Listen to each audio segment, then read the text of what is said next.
here for our fourth Lunch and Learn session. This one is going to be on how to apply for high tunnel funding. And we have some great speakers here today. We have Rosanna McInnes from Seldovia Can Grow, and we have Jackie Kragel from the NRCS program, and they'll be telling us a little bit more. And we also have via video link, Janelle Winter from the Metlakatla garden. She had a surprise wedding to attend to, but she did submit some really great information via video. So I'll be sharing that as well. So just to introduce you to Rural Cap, I'm going to turn you over to my colleague, Iva. Thank you. Hi, everyone. Thank you for being here. I'm excited to learn more about high tunnels and how to apply to get funding for them.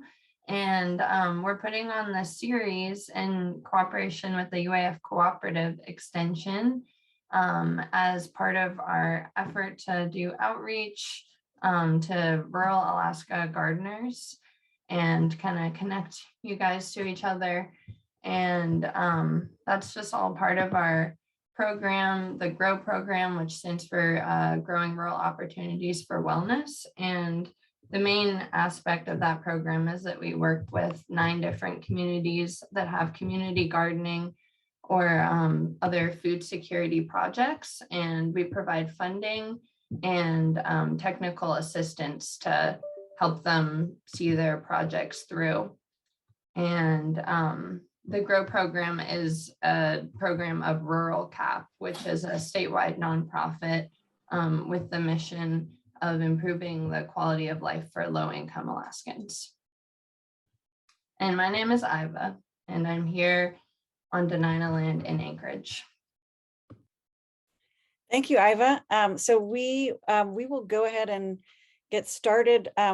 Really, the outline of what we're going to do, we'll sort of have an introduction to high tunnels and why you might want them.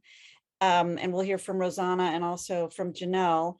And then Jackie will do some NRCS information, kind of more of the nuts and bolts on how you get started for an application.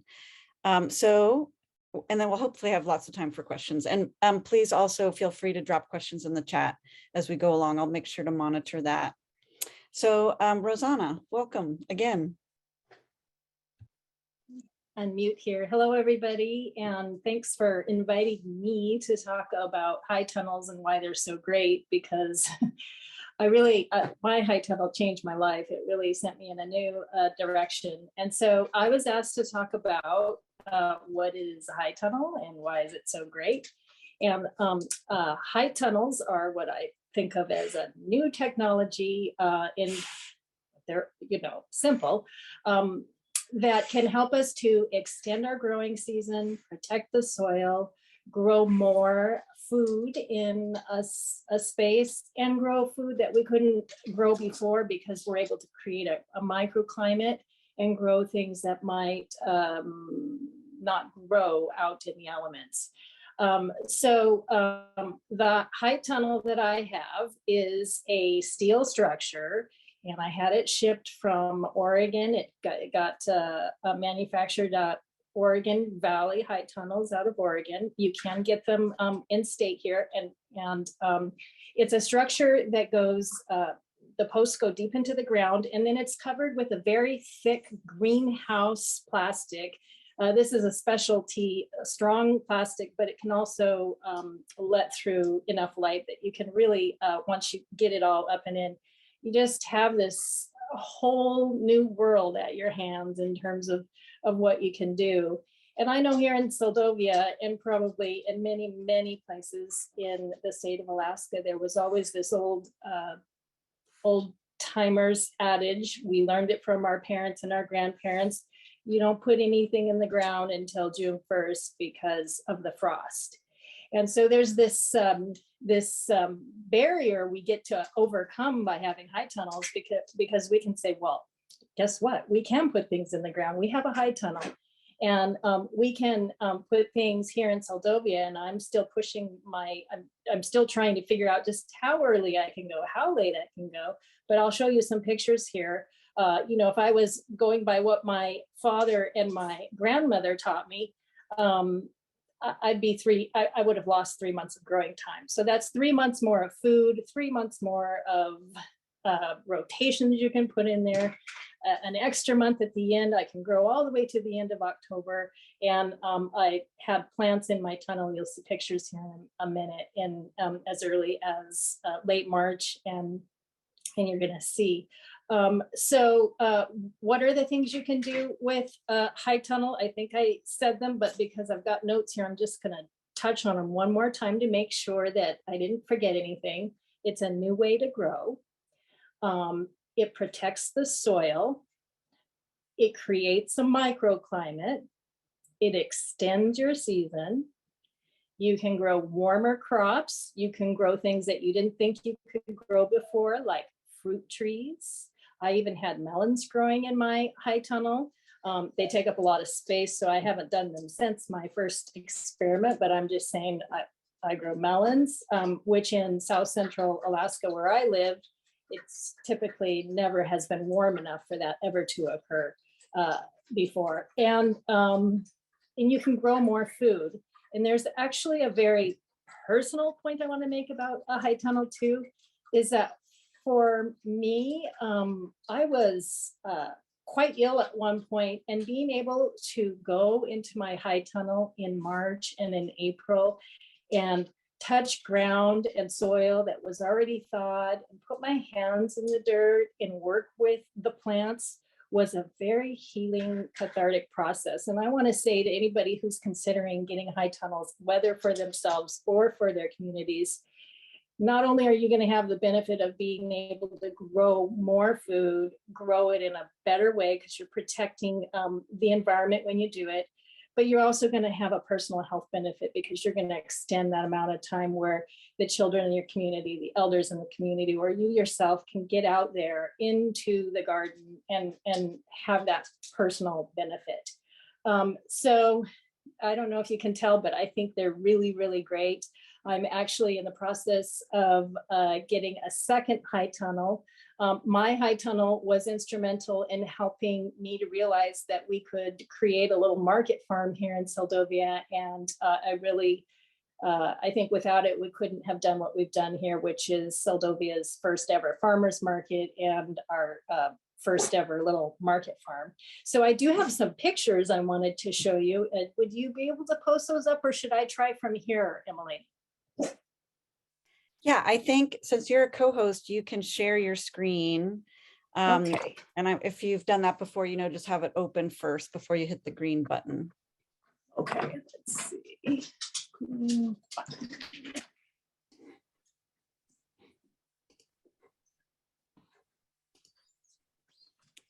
And I can grab them too if you want me to.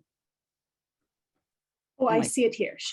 Okay, so I just now found the green button, and I'm gonna get.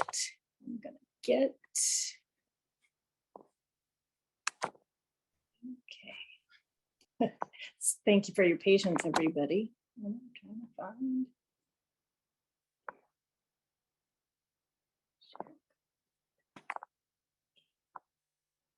Okay, I wonder if you can see that. No, let me think. You have to have it open before you hit the button. Okay. I think we're like so used to Zoom by now, but I can do it if you want me to. How's that? Keep thinking I got it, but maybe I don't. No, sorry, dear. I'll grab it. I think I can do it. Lickety split here. Thank you, everybody, for your patience. What I'm just going to show you is about 6 or 7 or 8 pictures just of life with the high tunnel.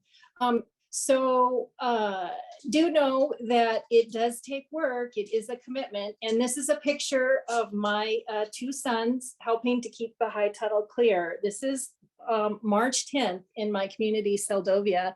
And you can see that they're climbing up there to get snow off the roof.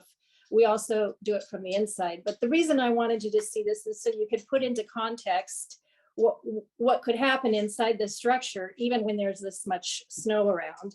So that's my two sons on top of the tunnel and March 10th, taking the snow off. And if we go to the next slide, this was only, I think, a week later. And if you look at the picture on the left, and you look closely, you can see that's the sides of my high tunnel on the inside.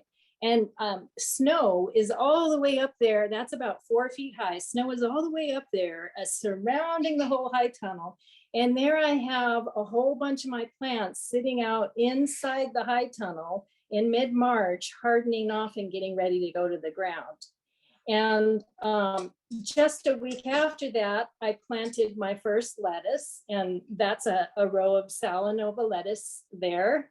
And if I told my dad, rest his soul in heaven, that I was out planting things in my garden in March, he would laugh at me. He wouldn't believe me. So here it is, my picture proof. If you could go to the next one.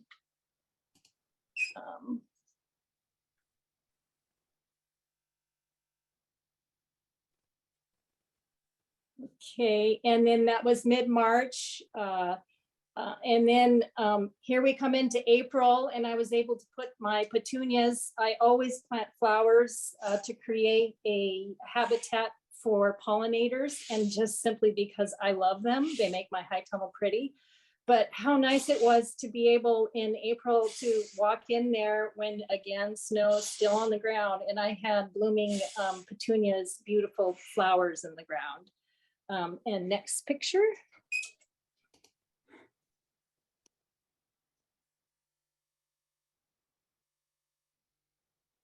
And this is the very beginning of May. And if you remember, Grandma said we don't put anything in the ground until June 1st. Well, here I am a whole month ahead of Grandma and her time, because I have a high tunnel. And I have harvestable food at the beginning of May here that you can see in this picture. Even my apple tree is still trying to come along. You can see it in the middle, but I've got Napa cabbage there growing up. I've got spinach, I've got arugula, I've got turnips, I've got parsley growing in this picture. I have rows of lettuce and baby greens, and I'm already giving food out to the community. So I just, you can just do magic things with high tunnels. You really can. They are so worth it. In the next picture will be the end of May, when people are, just now putting their outdoor gardens in. Here we've already got Seldovia lettuce heads and beautiful rows of spinach, and again we've already been feeding the community for a month, and I'm still on a learning curve, and so I'm going to tell you that I believe that I can still really extend it even more than what I did and go earlier and later as well. So those are my pictures, and I would just want to tell you they're really great, and I highly encourage you to try to take advantage of this program for your communities and your garden projects. Absolutely worth it. Awesome. Rosanna, you have a question from Becca. Do you heat this high tunnel? No, I do not. I don't heat it. Now, one thing I did do that's a little bit different than what some people do to manage the soil is I build raised lasagna beds. And the layering from the lasagna process, it's a self-composting process, and that can build some heat. So my beds are up a little higher. They're not right in the ground. Most high tunnel owners that I've seen go right into the ground and still can have success early on. But yeah, no, I don't heat it at all. And I'll actually take a sec to ask Jackie a question here. My understanding of that one of the requirements, if you get a high tunnel with NRCS funding, is planting directly in the soil. But is it okay to have just a little bit of a raised bed there? Yeah, that's a great question. I was kind of giggling to myself a little bit when Rosanna was sharing her pictures, because I felt like, ooh, spot check, I can check things out. Just joking. But yeah, for financial assistance high tunnel through the NRCS, we have different standards and specifications for practices. If you just want technical assistance with us, you can really go wild and be really creative. But if you want financial assistance with us, there's different rules we have to follow. And I'll go over some more of those in the presentation, but to specifically answer your question, for the high tunnel, it does have to be in the soil profile. However, we do allow up to 12 inches of a raised bed. So Rosanna's totally good. It looked beautiful. I'm very envious. Awesome. And I'm going to go ahead and queue up Janelle's first video. So if anybody has another question for Rosanna right now, great. And there's Anna. Are any of the plants growing in the ground? If so, which plants?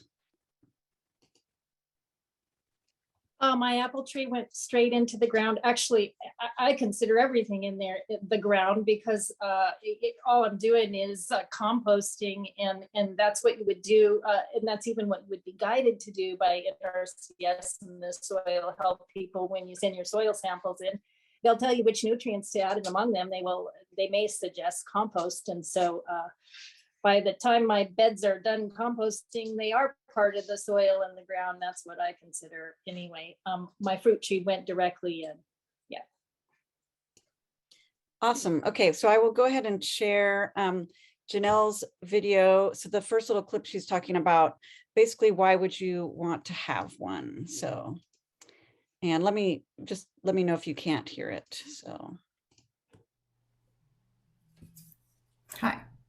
My name is Janelle Winter. I work for the Metlakatla Indian community. I'm the director of the Climate and Energy Grant Coordinator and the Landscape and Maintenance Department.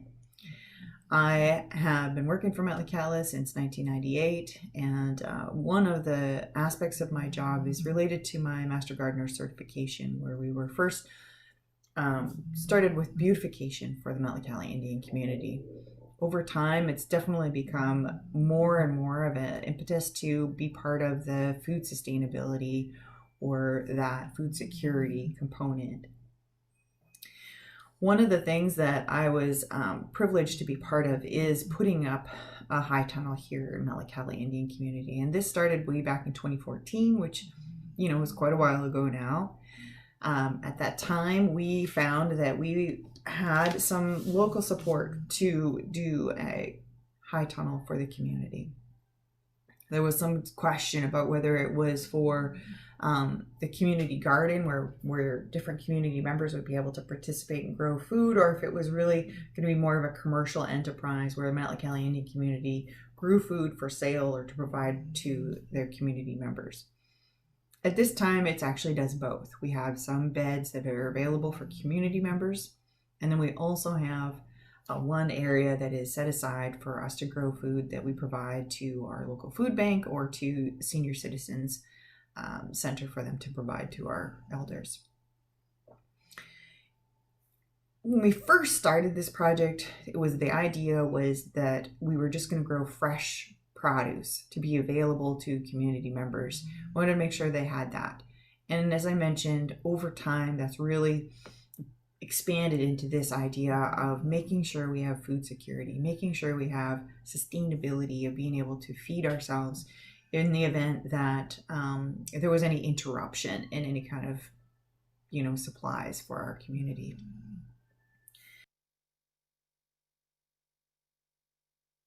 So hopefully that's just a little introduction to what Metlakatla was doing, and I will share some more from her in a bit. But let me see, were there any other questions? No, I think, Jackie, we are ready for you. Awesome. Tell us how to apply for funding. Whoops, you're on mute, Jackie. Sorry. Oh, and I see every time. Hang on one second. Eyes, you have a question. Hi. Hey, can you hear me? I can. I was just wondering about the high tunnel's compatibility with Fairbanks winters, because I know that it's a little easier to grow in that area. I'll let Jackie take that one. Oh boy. Fairbanks winters, I would have to designate that question to a local expert. A little bit about me, just to get you some familiarity. I'm originally from Iowa, where we have no problem growing anything at all. We don't have issues with rain or soil or growing seasons. So I'd maybe consult with a local expert for that one. Reach out to someone in our field office, also supply some information for you to get a hold of someone in our field office, or if you know someone in the area, or if there's anyone else on the panel that would maybe have some suggestions. But the only thing I can think of would be the snow load on the structures. You probably want to take your plastic off the structures if it's an NRCS related greenhouse. I imagine the snow load would be quite immense up there.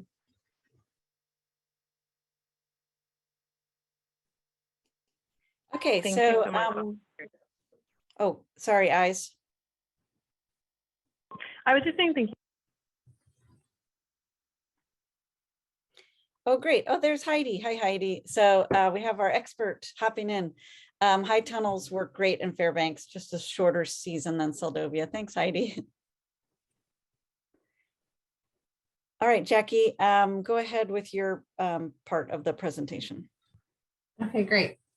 I'm Jackie Kragel. I'm the program specialist for the state of Alaska. We have a lot going on in our agency. I'm a part of the Natural Resource Conservation Service. We specialize in technical assistance, financial assistance, but one of the main bullet points we're going to talk to today is going to be that financial assistance component. What does it take to get a financial assisted high tunnel through the NRCS? What does that look like for requirements, things of that nature? So if you give me just a moment, I'm going to share my screen.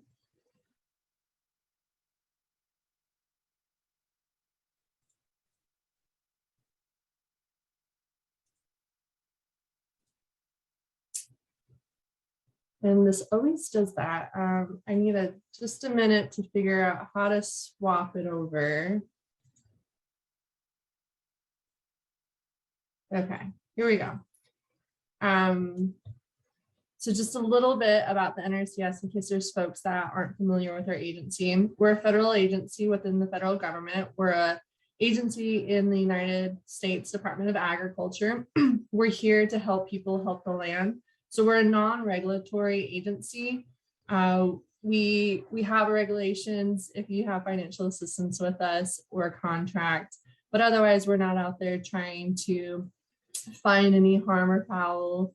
We're here to help you. We're here to have any assistance possible within our state office structure or our field office structures, which our field offices are located within different boroughs throughout the state. There's a lot of great expertise. We have agronomists, foresters, folks from all parts of the US that have made their way to Alaska and bringing their experience with them. We work with a wide variety of clients, whether that's farmers, ranchers, forest managers, tribes, the public, private landowners, partner agencies, things of that nature. We do a large gamut of opportunities for you to get any kind of technical or financial assistance through our agency. We're here to help you improve natural resource concerns on your property. So once you get all jazzed up from this wonderful rural CAP presentation and you find yourself in a field office, there is going to be some NRCS language that might be new to you. And just know that natural resource concerns, conservation practices, conservation plans, that's something I could go on for hours on within this conversation, but to keep things short and simple, we're just going to kind of highlight the high tunnel system and those requirements. So again, I mentioned that there's field office throughout the state. Up here in Alaska, we have several different ones. If you are on a mobile device, I encourage you to maybe screenshot this, or if you're at your computer, you can take a photo of it, or things like this are always listed up on our state NRCS websites. Or Emily, she has this presentation, so she can always get copies for folks that are interested. But this is kind of your first stopping point with anything NRCS related. Of course, you can always field questions towards us at the state office, but our local field experts are generally going to be able to have a great local opinion and guidance for you, and it's a great first stop. So requirements, this is going to be a lot of information. I hate text on slides, but I thought if I was looking at this on my phone, I'd maybe want to screenshot some of these, but we're going to talk through them. So a requirement for a high tunnel is a practice within several of our financial assistance programs. So for the NRCS, we have several different financial assistance programs. There's different payment rates, there's different restrictions, eligibility requirements, and we can touch on those in a little bit. But for the main requirements of the practice of a high tunnel, we want to make sure it's not confusing with the term greenhouse. A greenhouse is very different than a high tunnel. High tunnels are built with metal or wooden beams and poles, and then it's used with a plastic, polyethylene, or polycarbonate fabric to cover them to extend the growing season.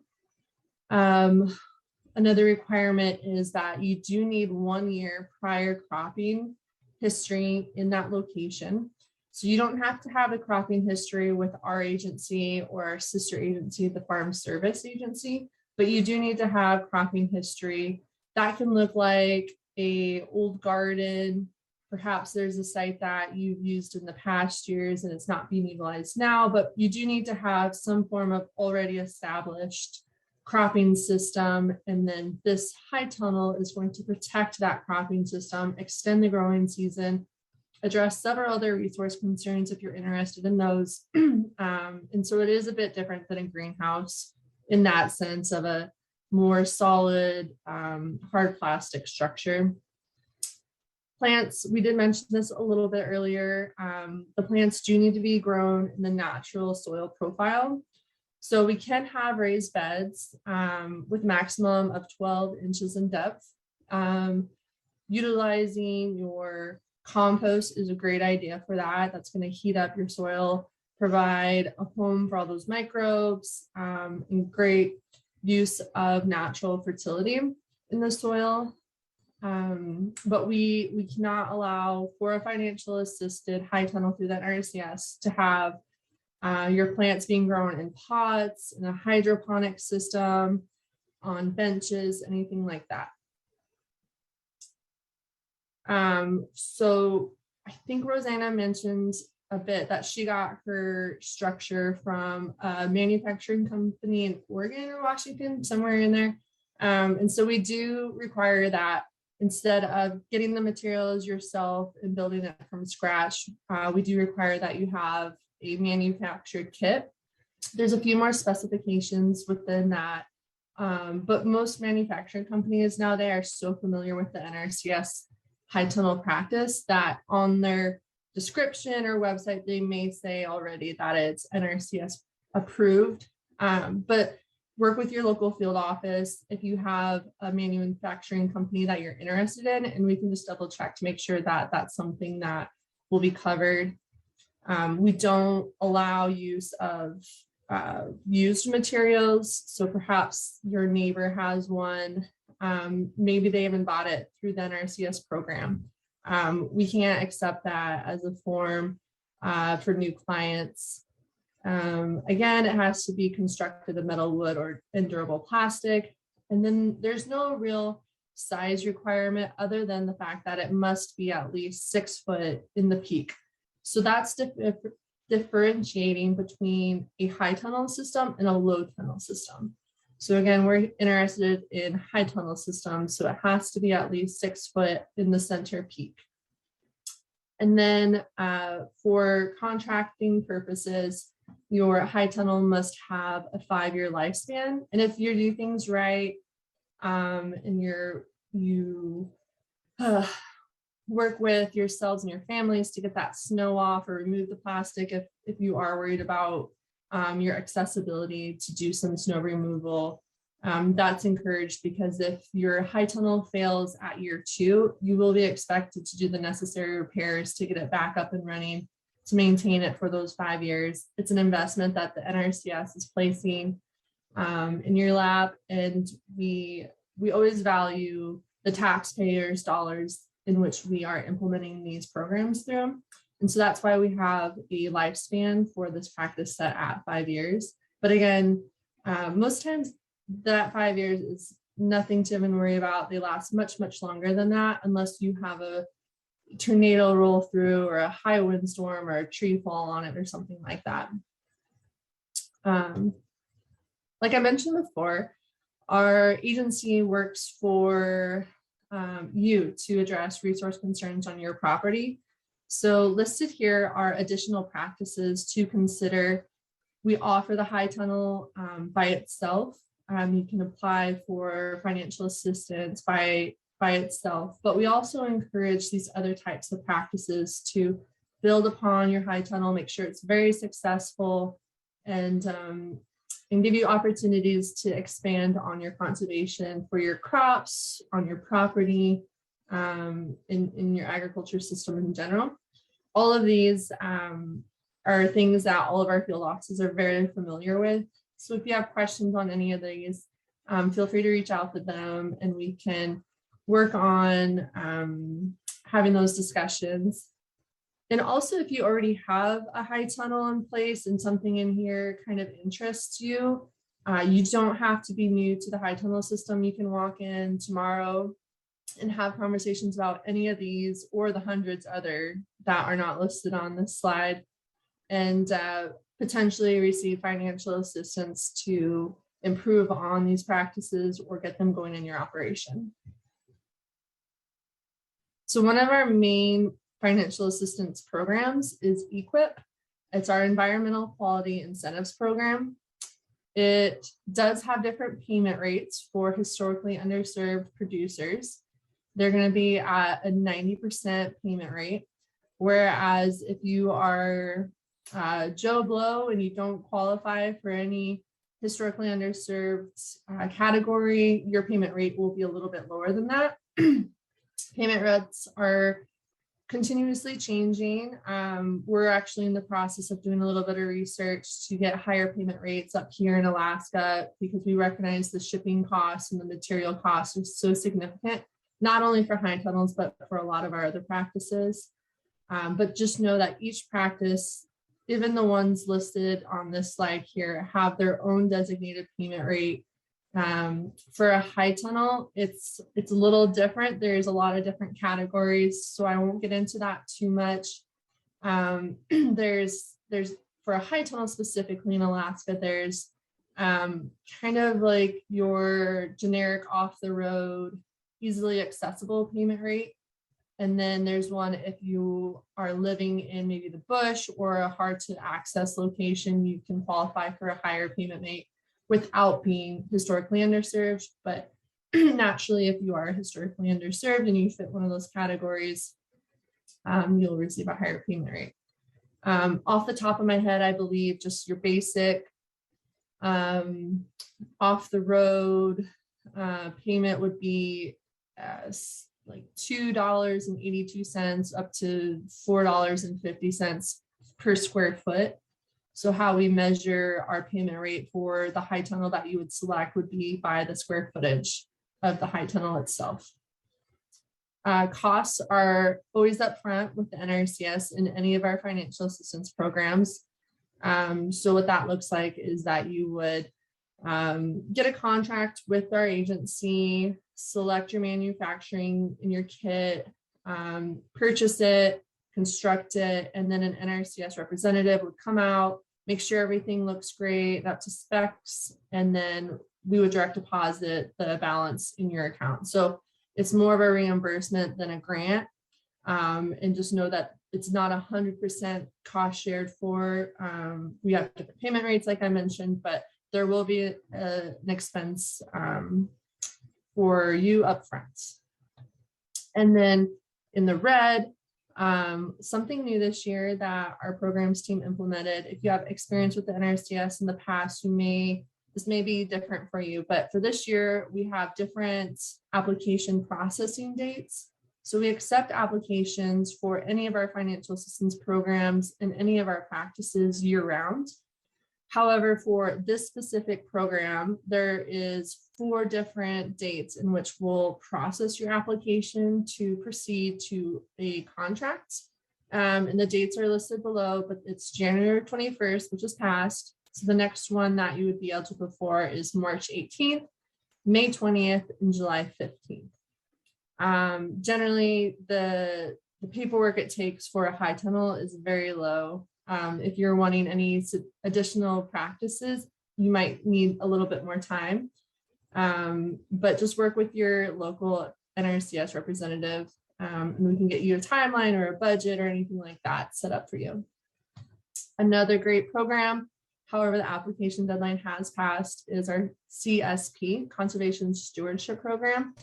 It works a little different than EQIP, but just know it's out there.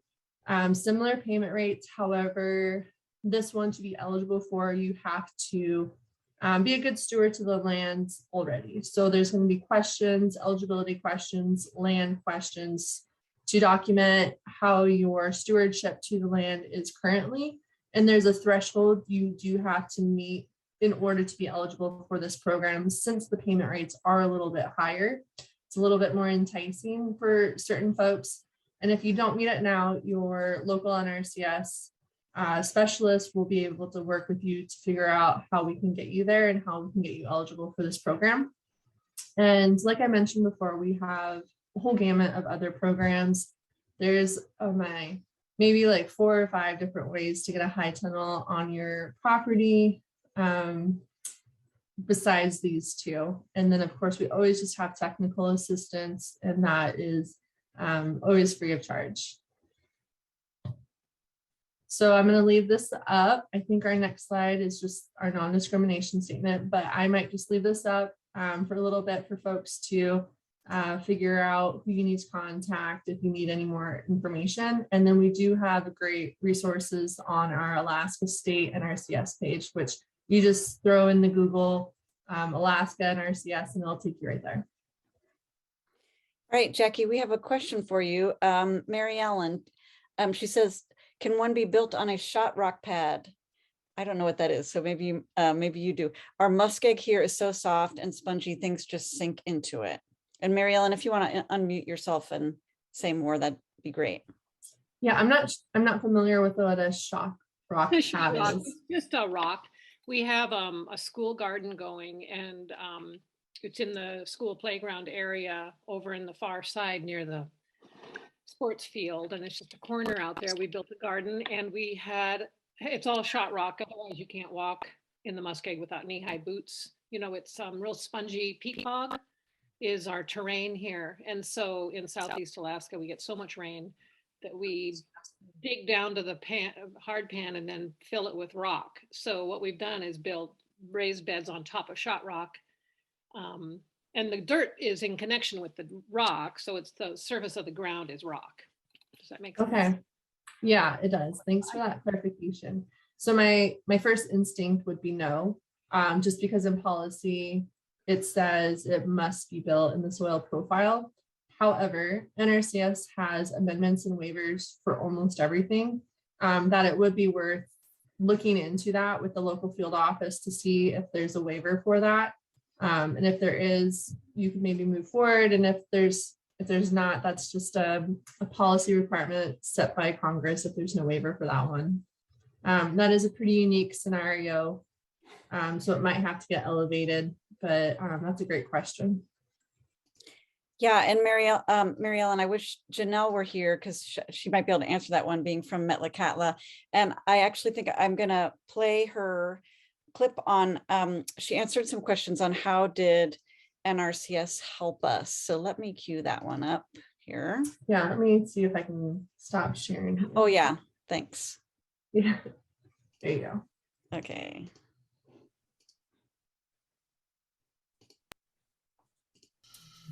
How did NRCS help us? They were a great deal of help. I got to give lots of props to Sammy Isabel. She was the champ. She really walked us through the process.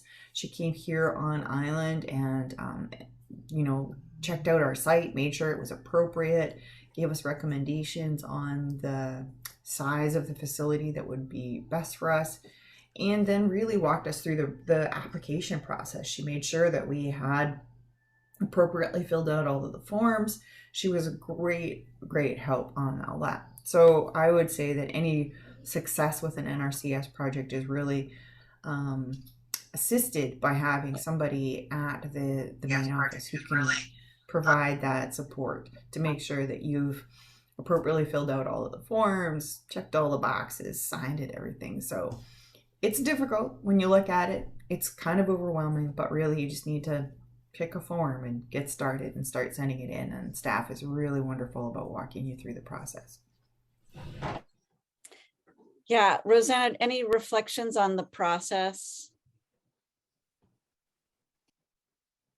I agree with her that the staff is super, super helpful. One thing I will also say is that they are super, super busy.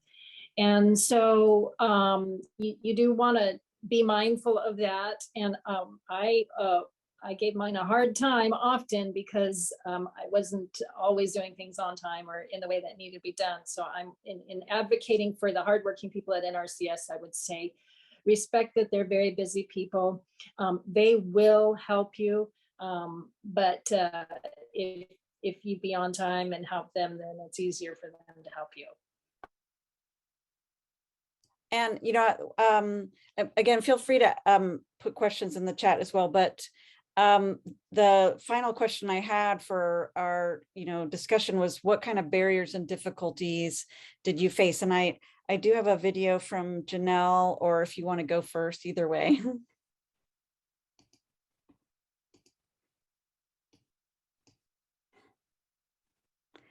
Let me cue that one up here.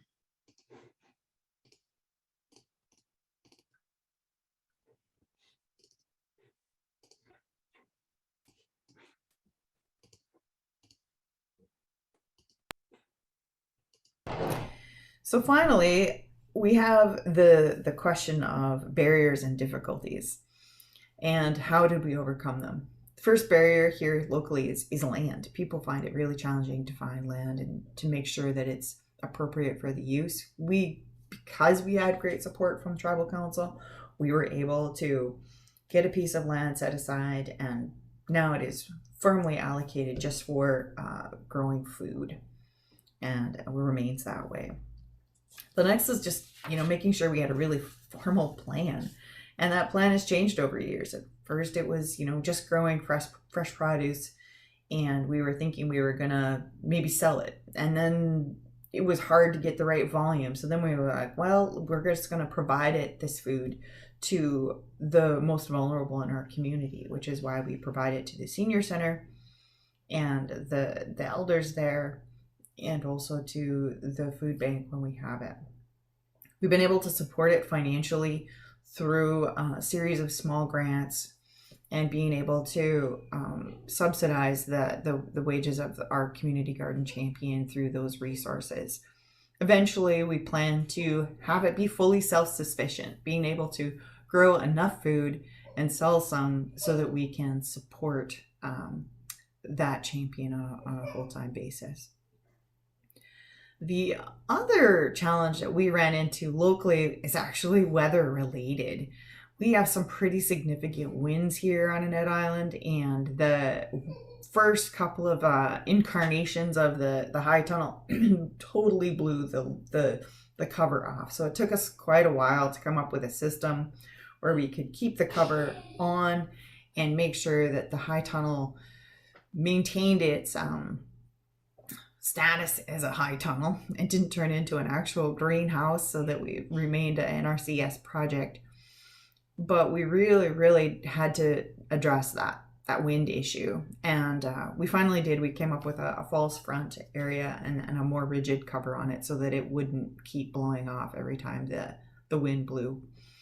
But the seasons have been extended significantly within that greenhouse. We're able to grow nearly year round. We of course have to modify what crops we're using, but overall we're incredibly glad to be able to have this opportunity for a high tunnel through NRCS. I encourage any small community who is interested in improving their food security or providing other growing opportunities for community members or for a specific project to leverage these dollars and to make use of this opportunity to fund a project like this.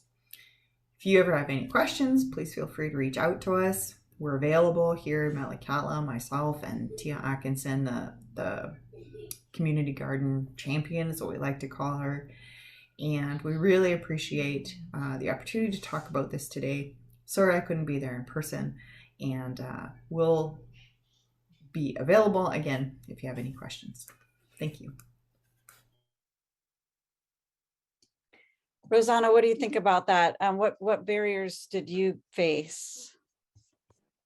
I think for me, it was actually self-created in that once you get the high tunnel, I mean, there's work to be done. And as she mentioned, there is a contract involved, and that contract requires you to do some things, and depends on your practices. But in my case, you know, there needed to be a harvest log. There needed to be a log of what amendments you put into the tunnel at which time. You need to do soil tests. And so I would say to those that are considering it, you know, go into it knowing that there's work to be done on your end once you get it, and have a plan. My not having a plan or a good system for several years in a row, it took me almost the full 5 years before I finally was like, oh, now I'm getting it. It will really help them with the time that they need to process your stuff, but it will help you too, because you learn so much. Once you get that data down and you start seeing how many pounds of food that you're actually getting out of that high tunnel, you can use that as a learning thing for your own self. So I'd say be organized. And the other thing is advocate for yourself. The folks at NRCS, as I mentioned, are very, very busy. But the other thing is they're far away from you if you're off the road system like I am.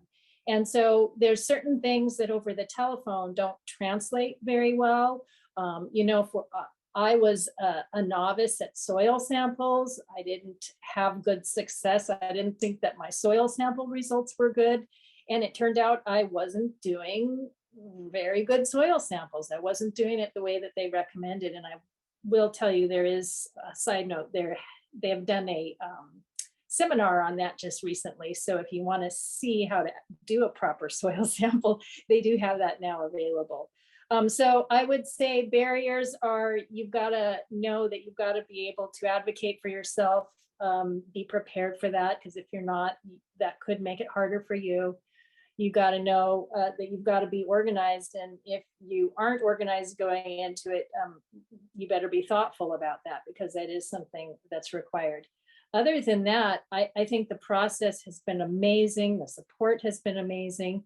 And for me, what it did too is it really encouraged me to become a better farmer, to learn. It was a huge learning. Year after year, there was always something that my representative would teach me through the intercourse or the discussions that we were having. So I just can't say enough about it. I hope you all go try to get them. I don't want to flood the office, but I mean, they're really great. Awesome, thank you. And I see your comment, your name says food security. If you want to unmute yourself, about, again, a question about soil profiles.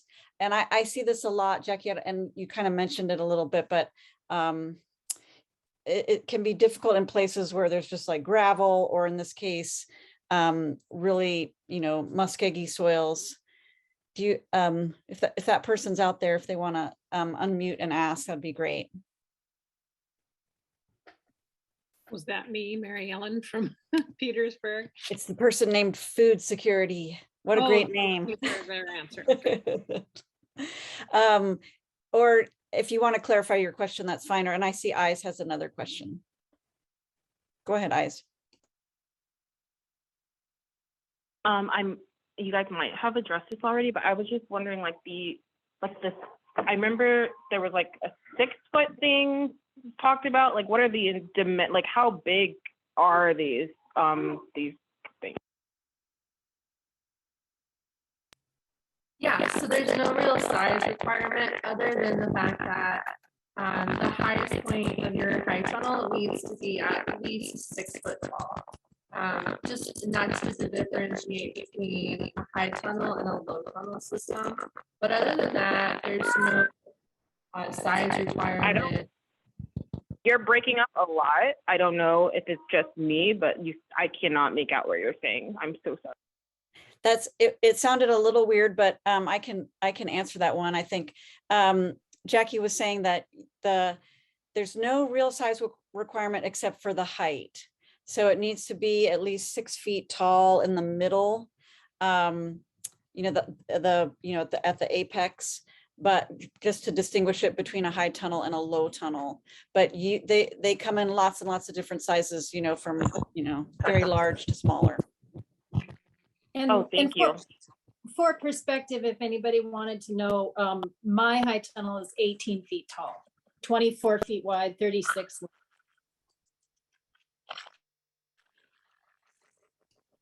Awesome. And, you know, just, you know, one thing, you know, we called this program How to Apply for High Tunnel Funding, because it really is not a grant. Like, you have to have at least some of the money up front, although that can vary depending on what community you are from.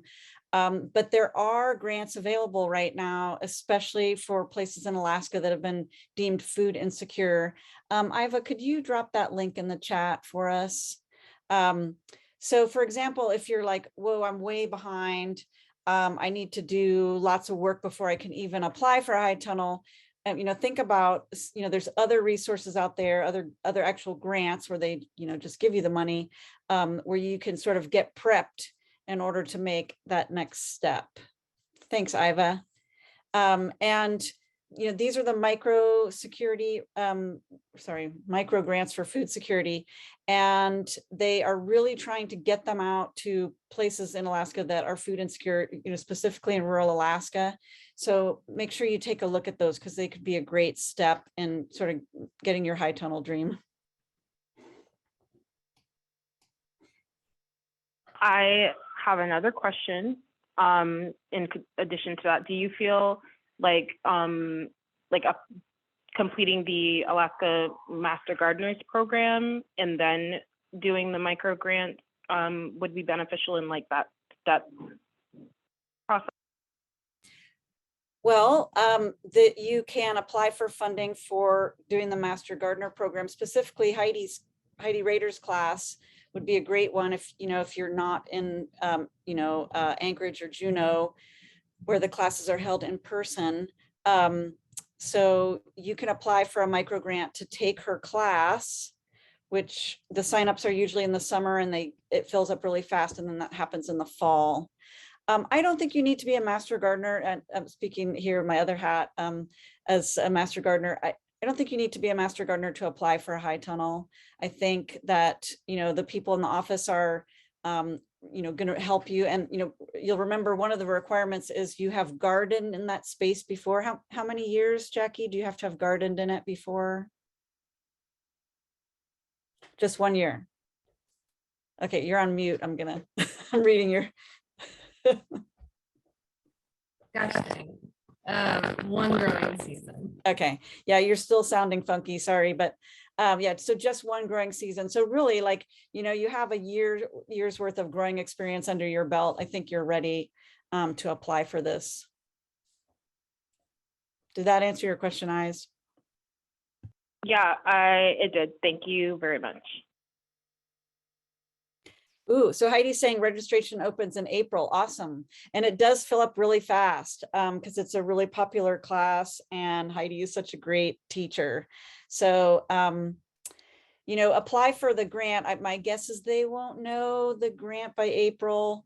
But, you know, if you don't apply, you're definitely not going to get it. So make sure to do that. What other questions might people have? This is Rosanna, and one thing I forgot to mention in the barriers was that it was extra challenging to get my high tunnel shipped here. It's a lot more challenging to get it to a rural location, and that's a whole nother area where you need to advocate for yourself and plan on spending a lot of research time, because in the end, the method that I chose actually was more expensive than it could have been if I had spent more time looking into it. So just know that's a big challenge, and it can, you know, cost you a lot more than it would for somebody on the road system. Thank you.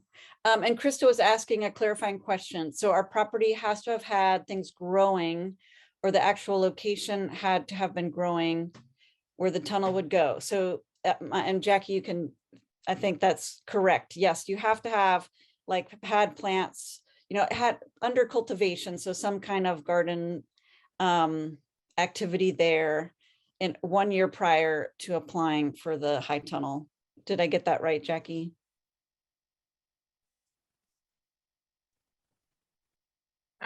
Yeah. Can you hear me any better? I was gonna call it on my phone. Yeah, you got that right. It says we can't clear off a new section. So, and maybe Jackie, you can type your answer because I don't want to get this wrong, but you know, any place where you want to put the high tunnel, you have to have had under cultivation.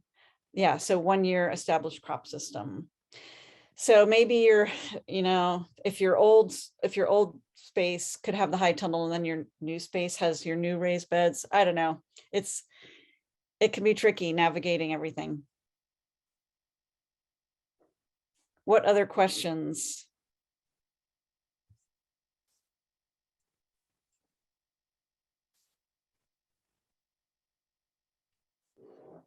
Hi, can I ask a question?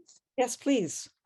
So in Kotzebue, we have a section where we have grown stuff in the ground, but it's just like maybe 2 8x6 beds with wood around it side by side. So the little wood walls are only like 8 inches high. And there's a lot of other ground that we have not grown in next to it. Could we qualify because we've grown in at least a portion of that section where we want to have the high tunnel installed? Ooh, that's a good one. I'm not going to try. Jackie.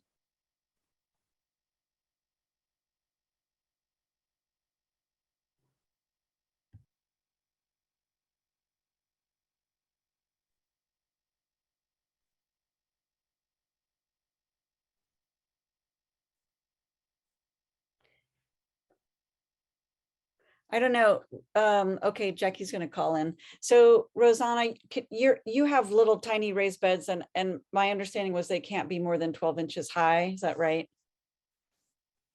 Yeah, and then, you know, mine are right on top of the soil too. So it's not like we put anything underneath those. We're just using the wood sides to hold everything in place while it composts, and then we remove them. But yeah, not more than 12 inches high. Mine are not even that, and they are doing the trick. So Yeah. I feel. Oh, go ahead. Oh, I'm sorry.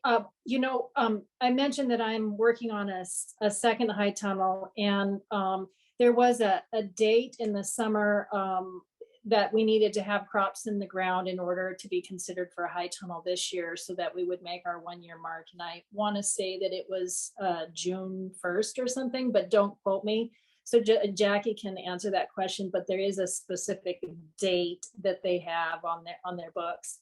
And we, like I said, we just put things in last year, and now we're a year in the ground with a year of a system. We have a rotation plan, and hopefully by the fall we'll get our second tunnel in that spot. So I encourage you to put things in the ground where you want that tunnel to be, and by next year then you could apply.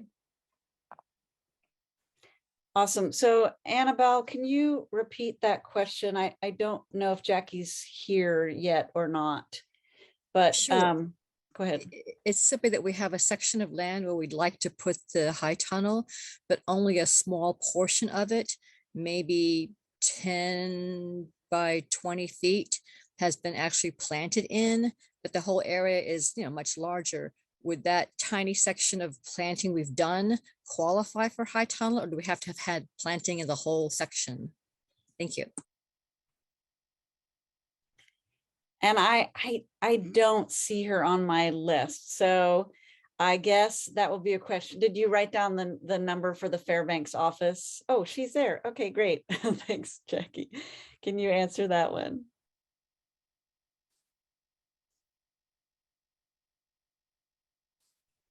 Okay. What name would I see you on, Jackie?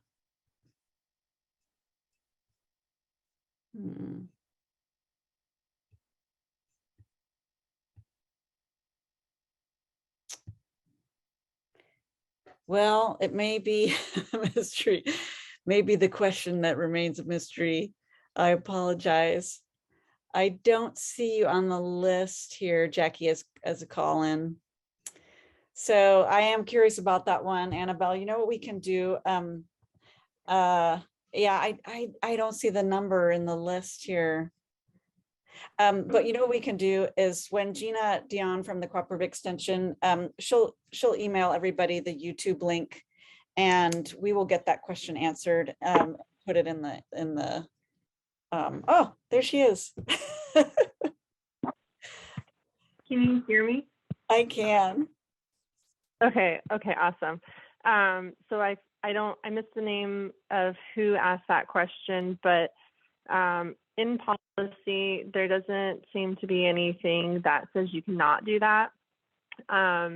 You're going to definitely want to work with your local NRCS rep to determine the area of interest that you're wanting to establish the high tunnel on. And then just documenting that there is current cropping history is the language that we use, but current cropping history on a portion of it. And so though you are including new ground into production, essentially, you're still addressing resource concerns on a portion of it. And so we can accept new ground into that application underneath the same high tunnel. Great, thank you. And yeah, sorry about that, Anna. The electronics of everything is just a bit much today. And so just clarifying Krista's earlier question. So if she clears off a new section, you know, what if she had a new section that included like some old and some new? I guess maybe that's a question for a site visit. That would fall into the same category, assuming, you know, you're just right. So every situation is going to be a little different. Site visits are always a requirement with any of our financial assistance. But assuming that the pieces are connected to each other, and it will fit under the same high tunnel system, that would be allowed. Or if you do just simply have an area that's not cleared off, has no cropping history, you can clear it off, do what you need to do for site prep. Because again, with a successful high tunnel, you're going to want level ground anyway. So whatever you need to do for site prep, all you need is 1 year of cropping history. So throw some plants out there, get your cropping history in for eligibility, and come to us next year. And it is important to note that NRCS has a certain amount of funding each year. So if we have an influx in certain expensive type practices, so practices that require a higher cost share rate from the NRCS that consume a lot of the pot of money, we may not be able to address everyone's application. So there is still a ranking period where we rank the applications to fund the highest valued ones. So though we do have special funding for historically underserved individuals and certain things like that, applying does not guarantee you anything and never incur any costs until you have a contract with us, because unless it's signed, we can't back pay on anything. So if you are really excited and you purchase a kit tomorrow, but you don't have a contract with us, we're not able to reimburse you for that. Yeah, and Krista, do you want to unmute? And she would ask, so you do enter the contract and the farmer buys it up front, but don't buy it up front until you have the contract. Is that correct? Correct. Yep, absolutely. And do you have to sell crops or donate crops to be eligible? No, you can use them for your own consumption. So traditionally, the NRCS is not in the business of helping you make money on crops. This is the same for high tunnels in Alaska as it is for corn in Iowa. But we are here for you to improve resources on your property. And so the resources that we're going to be addressing, whether you sell it to the public or use it for your family or your community, are the same. And I see that there's a, yep. Sorry, go ahead, Emily. yeah, she said, so it could be for personal use only. Yeah, go ahead. Can it be for personal use only? Yep, it can be. But you can also sell it, because I know, so Rosanna does sell some of her goods. And then of course in Metlakatla, they do, they donate to the community as well. All right. I know we've gone past time, and I hope that everybody, calls up their NRCS agent and is very polite and kind to them and get it going, because it would be awesome to see some high tunnels in rural Alaska.